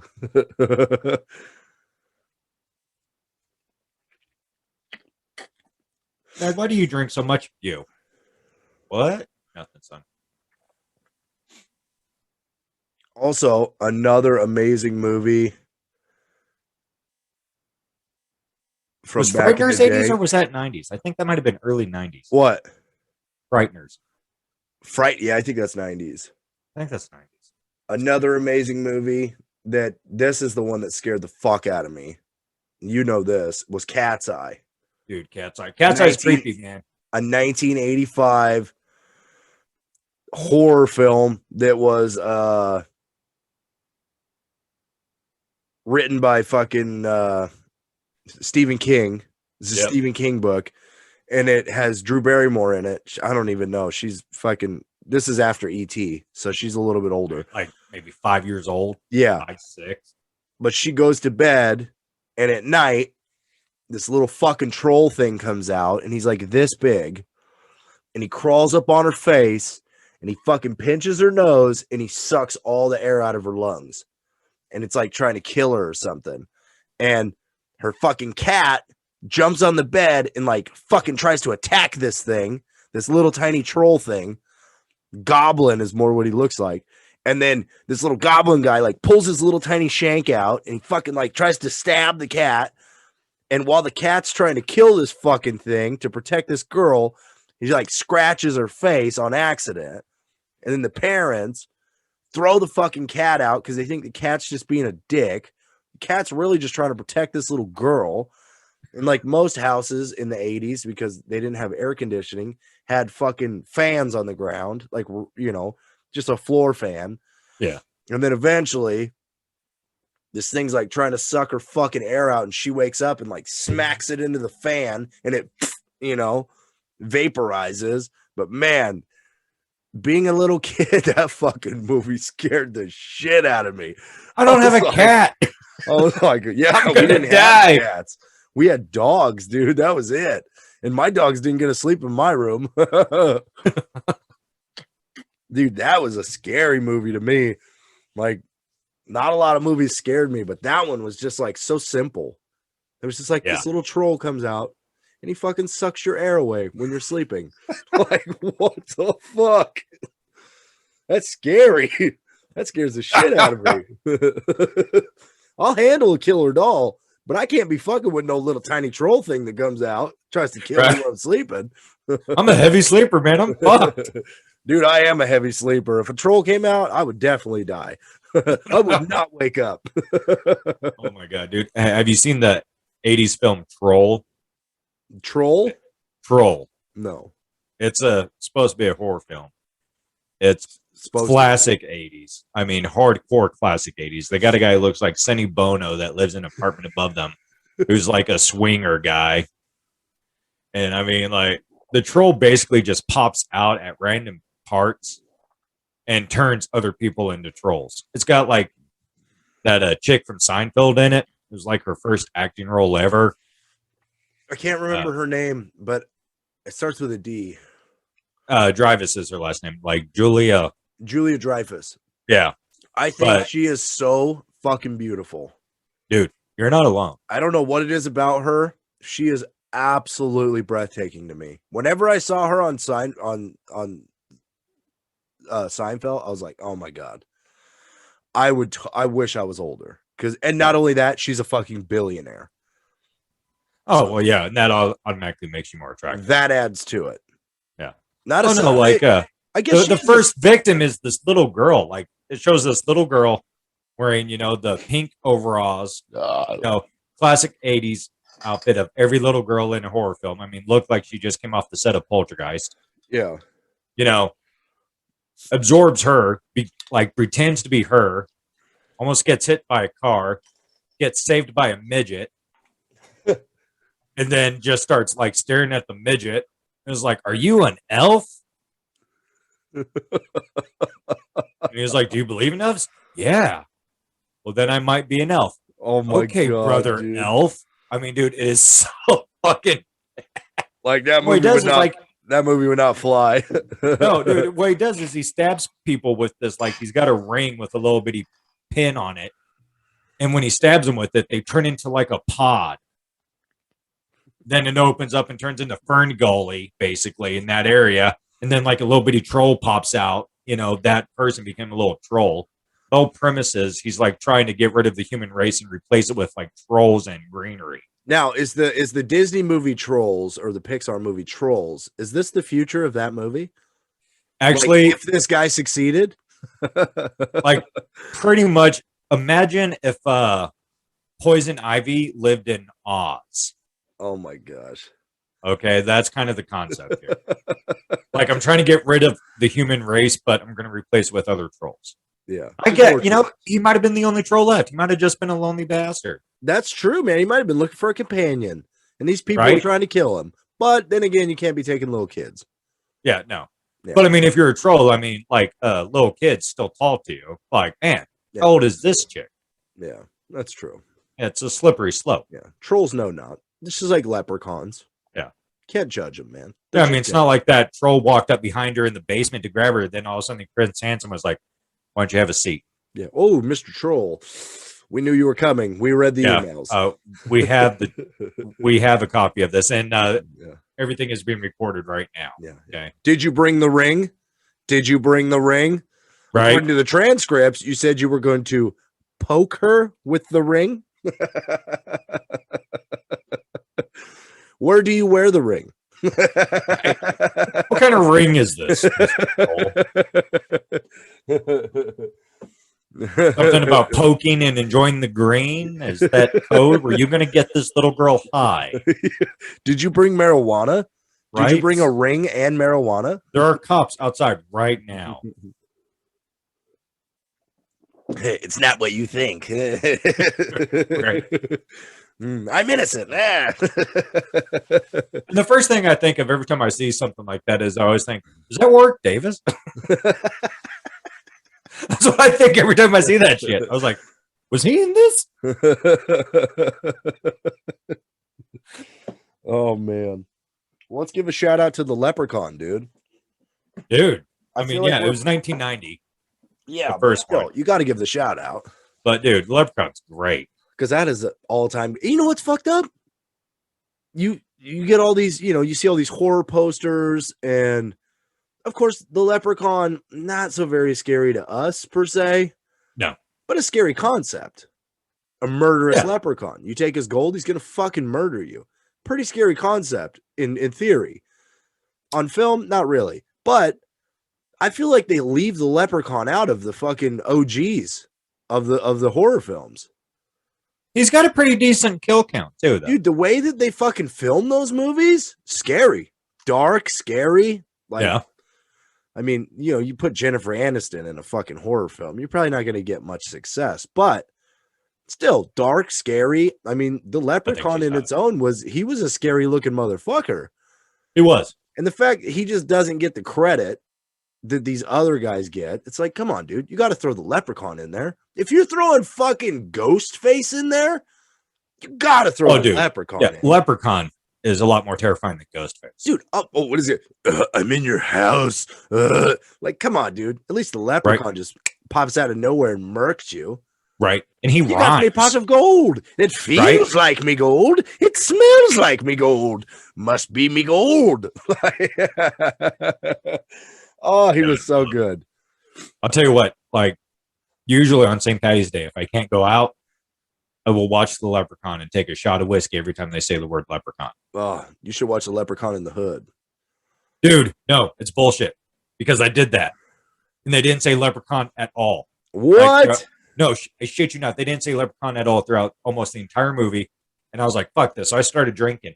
Then, like the last 20 minutes, they said it like every other fucking word. And I was already smashed. I'm like, stop saying it. They're like, was that a leprechaun? I'm like, yeah, that was a leprechaun. Holy shit, they got leprechauns over here? Yeah, there's a leprechaun. And I'm all like, you have to pause it. There's too many shots to take. You got to pause it. Right. I'm like, I just I'm a man. When I start a drinking game, I finish a drinking game. I deserve this. I deserve this. Right? I tell you what, though, Leprechaun in Space. Oh my God, the worst. I never watched it. Dude, that is the one where they don't say the name Leprechaun at all. Not one time in that entire movie does the word leprechaun even appear. What do they say? A scary short guy? No, it's a lot of, what the fuck was that? Like, no. Like the whole premise is the leprechaun is trying to marry an intergalactic princess. I shit you not. Is this a 2000s cartoon? I know, man. Like the leprechaun is trying to marry this princess so he can become rich and inherit her dad's kingdom and gold. And she agrees to it because nothing would piss her dad off more than her marrying this lowly little leprechaun. Dude, it sounds like that leprechaun's running game, dude. Well, dude, he's smooth. He rhymes every time he talks. He's got it figured out, man. Yeah. He walks up, he's like, Informa, I like you, boom, boom, down. Boom, boom, down. Like, absolutely. My dad has gold. I'll pay you. And he's like, yeah, that works. Right. Well, I mean, it was classic Telly. Found a girl with daddy issues. He's like, I hate my dad. How much do you hate your dad? Yeah. How much gold does your dad have? You know what your dad would hate? Yeah. I like gold, and I also like girls with problems. How much gold does your dad have, and how much do you hate him?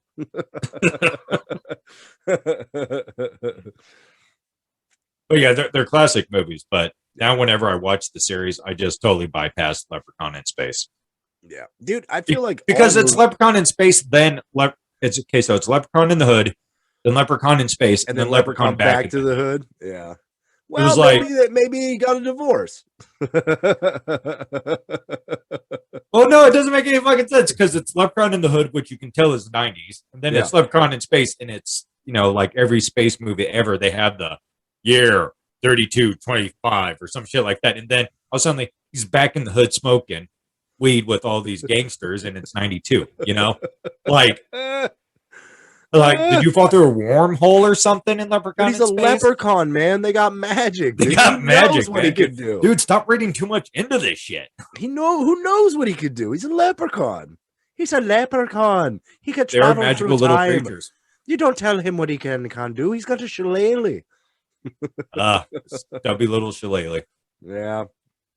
Shout out leprechaun. Shout out to Willow. Dude, I just love that all horror. I mean, when they make a Freddy Krueger goes to space, that's when you know horror has reached its limit. Yeah. Come on. They made a Jason X. That's Jason in space. Yeah. Whenever they take out one of your favorite movie guys, horror guys, and they do it in space, that's jumping the shark. But that's where Jason's different because Jason X was badass. Dude, it was pretty good. It was a good movie. It was a good it wasn't scary, but it was good. No, it wasn't scary at all. But to see Jason get upgraded was a very cool concept. Oh yeah, when the nanites started working on him and shit. Oh yeah. And I don't know anybody our age who was a big Jason fan when that came out said that was a shitty movie. Everybody I knew my age went, that was a badass movie. Jason X is a badass. Like, hell yeah, he is. That freaking new mech suit he got, that was badass. I liked it. I thought Jason X was dope. Now I love classic Jason, but I thought Jason X was okay. It was like the one horror film you can take to space and they still somehow made it good. It's like, yeah. But whenever they take a horror film to space, the next one totally denies that one ever fucking happened. But I think it's because of the way they set it up. They made it believable. Jason's already dead. He was resurrected. He's a zombie, basically. Yeah. Who just doesn't prey on human flesh. He just murders people. He's just a zombie for revenge. So at the beginning of Jason X, when they find him in that like scientific cellar, cryo state, frozen, and then they're like, well, who the fuck is this guy? And then they snatch him up because Earth has been abandoned and it's dead. It's been like 1,000 years or whatever. And then they find Jason. There's that little robot Wally. Yeah. And they find Jason and they're like, oh, fuck, who the fuck is this guy? This is a specimen from Earth. Wow. Like, look what we found. And then they get him up there and then they do some research after they thaw him out. And they're like, oh, this guy was terrible. I don't know if we should have brought this thing on board. And then, he starts killing everybody. It's like, it's a little too late. You thought him out. Right. Maybe do your research first. Yeah. Maybe not bring him on a ship with like extreme nanotechnology healing shit. Right, yeah. Because he's already dead, so your nanobites are just going to literally revive him 100%. And the fact that they gave him a mask, like it was part of his anatomy, like it was like sucked onto his face or something. The fact that it gave him a new metal mask, dope as shit. You can't argue with that, dude. That's dope as shit. No, it was good. I liked it. It's one of my favorites. Yeah. Just because of the way he kills in it. It had nothing to do with horror. It was more just like, I just want to see Jason flex nuts just for a movie. That's pretty much all it was a film of Jason flexing. Yeah. Like, let's see, like, nobody's going to win. Jason's going to kill everybody. This is just the way the movies go. You can't kill Jason. He's going to come back. He's going to win. Yeah. It is what it is. That's why I love Jeepers Creepers. I know we're talking about nothing but later movies, but like we were talking earlier, Jeepers Creepers, the first one they didn't really use a lot of CGI. No. I mean, they kind of did when he flew, but that wasn't like extreme CGI. That was just like quick flashes of CGI. It was just like, okay, like Superman. You got to make him fly. You're not going to put him on a fucking wire. You have to create wings and make him fly into the sky. That's just what it is. They didn't do anything intense or special. It was just quick CGI. But the rest of it was like in the second one when he pulls his head off, when he's on top of the bus and he fucking rips his own head off. Like that was all fucking prosthetic shit. Yeah. Like that was so sick. I was like, oh my God, this is going back to the fucking classics. This is dope. And he's a villain who doesn't lose. No, he doesn't. In the first one, he takes Justin Long's eyes. See you later, motherfucker. He like straight snatches Justin Long at the end of the movie. And everybody's standing around going, what the fuck was that? And he's like, oh, as he's flying away. And that was the end of the movie. Like, he won. You didn't get him. He won. And then in the second one, of course, they pinned him up and the guy was waiting for him to come back to life. But you ain't going to kill him. Whatever you damage on him, he's just going to eat you and take whatever you got. It's the perfect fucking villain. Yeah, no, he is a shout out to the classics. He Dude, is. They've made him more like the originals. Yeah. And I think he should be incorporated on more of those horror film legends because in my opinion, man, the Jeepers Creepers dude is a fucking, those movies were creepy as fuck. Yeah. Like because they, like you said, they didn't rely a lot on CGI. And when they did, it was like dark background shit anyway. So you didn't really focus on it. Very limited, very, very minimal shit. Yeah. Like basically his wings, when he, in the second one, when he puts that dude in a cocoon. Oh yeah. When he's on the bus and he like wing cocooned him, a little CGI there, but a lot of prosthetics as well. Dude, that made me think of Beastmaster. You know what I'm talking about? No, the TV series? No, the old movie Beastmaster. There's a scene where he like comes up on this cult. Is that Dolph Lundgren? I don't know who played the original Beastmaster, honestly. Huh. I remember the TV series more than the movie. But no, there is the Beastmaster's movie. There's a scene where he comes across this cult of like bat-like creatures, and this guy runs through them, and they just like grab them with their wings and like devour him, and then open up the wings, and like just a bunch of bones fall down. What the fuck, dude? Dude, the Beastmaster movie was badass. Oh no, Dolph Lundgren was He-Man. Yeah. Oh, dude. No. Say what you want. I loved that movie.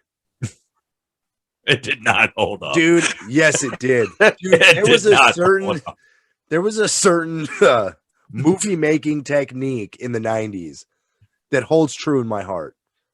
The same thing with Big Trouble in Little China. Okay, no, see, that movie holds up because it's funny. It is funny, but it's the same technique of filming. Like they're both the same style, and I loved it. And I would even throw in Highlander. Dude, the same sort of technique, like a little CGI, but not a lot to like completely fucking overthrow everything. Shitty actors, shitty acting, but the movies are classic. You can't deny it. Highlander had Sean Connery in there, man. Yeah, that's true. Again, still shitty movie, but you can't deny it. It's a classic and it's fucking holds up. And I think that He-Man holds up. Except for the second Highlander, where they were in space, which they deny in the series. I'm telling you, man, once they go to space, they're like, that one never fucking happened. Yep. Did you ever see? Because you have Highlander, then Highlander to the Quickening, and it shows that the Highlanders, like the Immortals, were aliens sent to Earth as a prison planet kind of thing. Oh, they were following Scientology? Yeah, and then pretty much, like, is that Tom Cruise in the back? Yeah.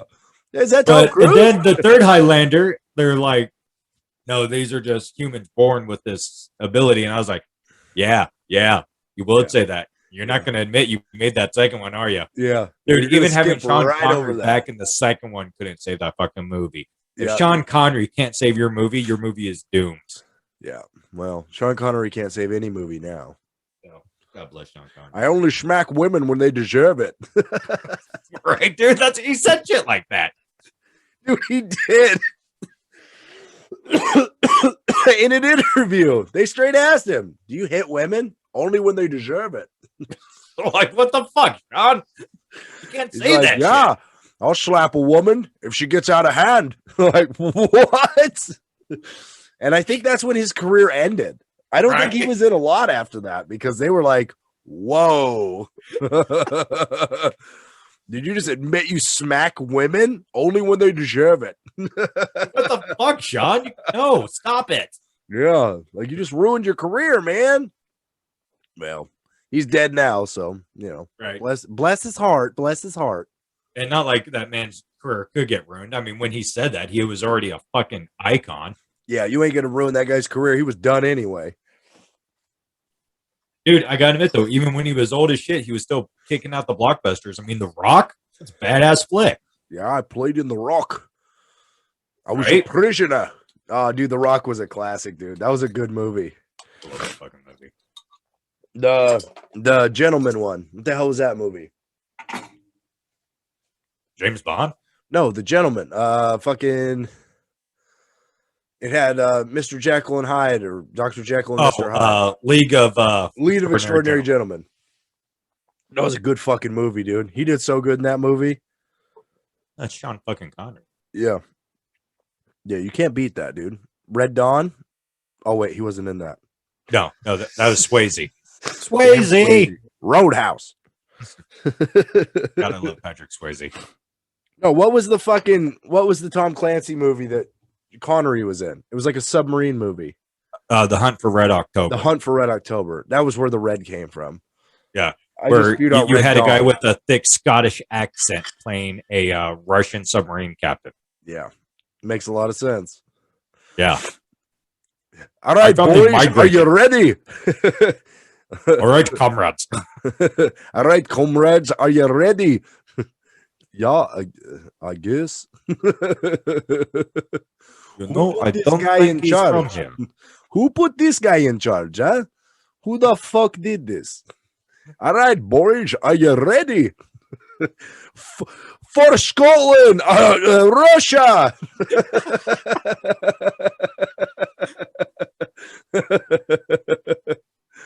I think he might be double agent. Yeah, I think he might be double agent. We need to look into his background. Yes, I am also from Russia. Right? Death to the Scottish. Hey, either way, he was good. Oh, yeah. He's a great actor. Yeah. I don't condone hitting women, but nobody knew he did that. That wasn't until that interview. Yeah, no. Yeah, that was weird. I ain't even gonna lie. Yeah, that was weird. But we all. Now it gets really awkward when you ask your wife, "Hey, you want to see my Sean Connery impersonation?" It's like, no. I just say, nice goat. I'll take anal bum cover for 300, Trebek. That's album cover. Yeah. I can read. Your mother's a hoe, Trebek. I wrote my name in the snow. Of course, it was your mother's handwriting. I'll take the rapist for 600. That's therapist. Famous titties. That's famous titles. Dolly Parton. The only skit SNL fucking delivered on, dude. Oh, dude, man, I love Celebrity Jeopardy, man. With Sean Connery, it's the fucking greatest. The fucking greatest, dude. So good. Oh man. Your mother's a hoax, Rebecca. You know what? You're done, Sean. You're done. You can't answer anymore. I'm sorry, Trebek. I want to apologize.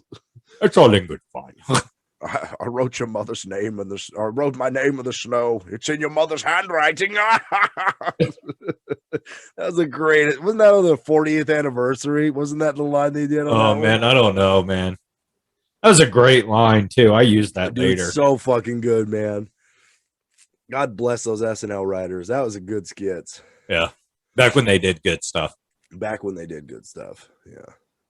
Well, I pretty much think they quit doing good stuff. after the Adam Sandler Farley era. That's kind of when it died out. But I mean, I have to give SNL credit, dude. Kate McKinnon. Yeah. That girl's gonna be a fucking legend, dude. She is so fucking funny. Have you ever watched her? I can't remember what character she plays, but it's basically like the government takes this group of people in and they either get abducted or something strange happens to them. And everybody else, it's like so beautiful and magical, but her, it's like terrible and absolutely fucking dramatic. Like, these aliens abducted us and it was so beautiful. And they told us they were here for us and they showed us their ship. And she's like, oh, yeah, that didn't happen for me. Everything else that happened for me was like, they were probing me and then they all stood in lines and flicked my boobies. Dude, they're so funny. You gotta watch it, man. They are absolutely hilarious skits. That they bring it back sometimes, but I think they got a little too political. Like, leave politics out of comedy. Just do comedy. Yeah, no, definitely. What are some other good ones from the 80s? Of course, you got fucking the Evil Dead series, which gave us the great Bruce Campbell. Fucking Campbell. Oh, Bruce Campbell. He's amazing. One of my favorite actors of all times. Who I've met, by the way. Yeah, go fuck yourself. I know. You've shown me the picture multiple times. He's basically my best friend. I don't want to brag. Right. I don't want to brag, but I call him Bruce. Yeah. Yeah. His name's Campbell to me. Yeah. Well, Bruce Campbell's the best fucking actor there ever was and ever will be. And that's because the fucking Stone Cold said so. Yeah, I don't remember that episode, but yeah. No, I'll take your word for it. Well, this episode has went way off track from 70s and 80s horror films to basically all horror films. And I can't deny it. It's good because all horror films are that good. I know we left out a few like Texas Chainsaw Massacre and all these other great ones. The original Texas Chainsaw Massacre, which I think might have been late 70s. It was 70s for sure. Was great. Fucking terrifying, dude. Dude, I love the original. The end scene when he is running down the dirt road, swinging his chainsaw. Oh, just in frustration, dude, that's fucking terrifying, dude. Like, he's going ape shit with that fucking chainsaw. Like, that bitch got away. Like, dude, my favorite is when they're having dinner together, and it's got like the old grandparents there, and they're trying to get the grandpa to kill that girl. And he's so weak and feeble that he can't hit her with the hammer. And so he like basically keeps dropping it on her head. And the one guy's, no, grandpa, like this. And then he hits her in the head and then gives her the hammer back and he just drops it. No, grandpa, like this. Yeah. And just keeps whacking this poor girl with the fucking hammer. Oh, and the fact that shit is like roughly based on reality is even scarier, man. Oh, yeah. Oh, definitely. Like, even fucking scarier, dude. Like, that shit. There's some freaks out there, man. Trust me. Yeah. Oh, I bet you that kind of shit's happened, dude. There's copycats out there that watched that movie as kids and went, oh, yeah, we should do that. Yeah, no, there is. I've got it on good authority. There's a guy in Wyoming prison system right now that skinned a family alive. So, trust me. Okay, touche. I'll give you that. Yeah. That was the train killer? No, that was not Boxcar Bob. Boxcar Bob, yeah. Boxcar Bob was a serial killer that was dumping bodies in boxcars. Yeah. Creepy thing is he killed a bunch of people, but if you talk to him and didn't know that, you would think this is a very nice, intelligent guy. Yeah. Most murderers are, man. Ted Bundy. The mannerisms he had. Yeah. He was very intelligent. Taught himself how to read and write Arabic. Well, I mean, look at Ted Bundy, dude. Super handsome guy, charming. Oh, very charming. Just murked people, murked women. Just loved it. I would even say Jeffrey Dahmer, very regular seeming guy. Mm-hmm. When you watch the Jeffrey Dahmer tapes, he seemed like a totally regular dude. Had a great relationship with his dad.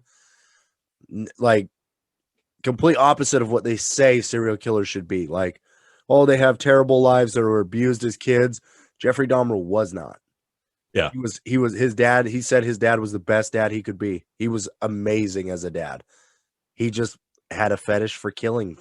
Well, it's like Christopher Titus said, man. It's like the comedian Christopher Titus said.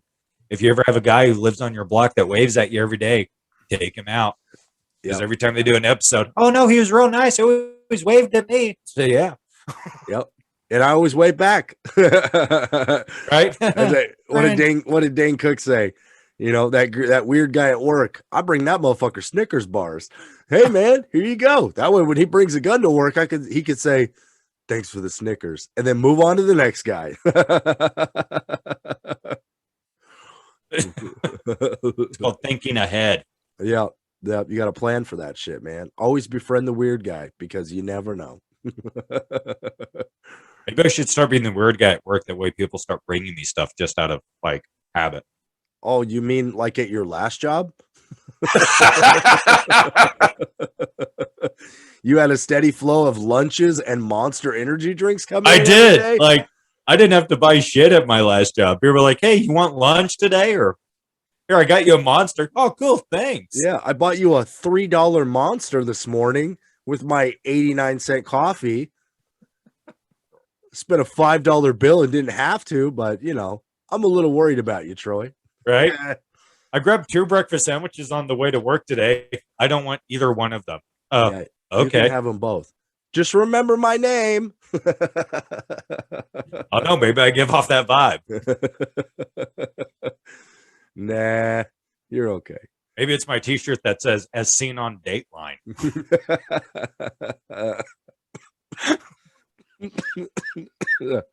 God damn these allergies, dude. I can't even laugh without coughing. Smoke too much weed, man. No, I don't. It's the fucking allergies. I got that little tickle in the back of my throat. All right, well, let's button this up, dude. This has been running for long enough. Let's say adios and farewell to our fellow listeners. Please watch and subscribe. Tell your friends. Right? We're just 2 drunk bros trying to have a good time. Trying to discuss things. You know, this is what guys talk about in the garage. Right. I'm not going to ask you to comment. I'm going to tell you to comment. Yeah. Comment, motherfuckers. Do it. And watch our last video because it's fucking hilarious. Yeah. Anyway, stay drunk. Stay drunk, my friends. Peace.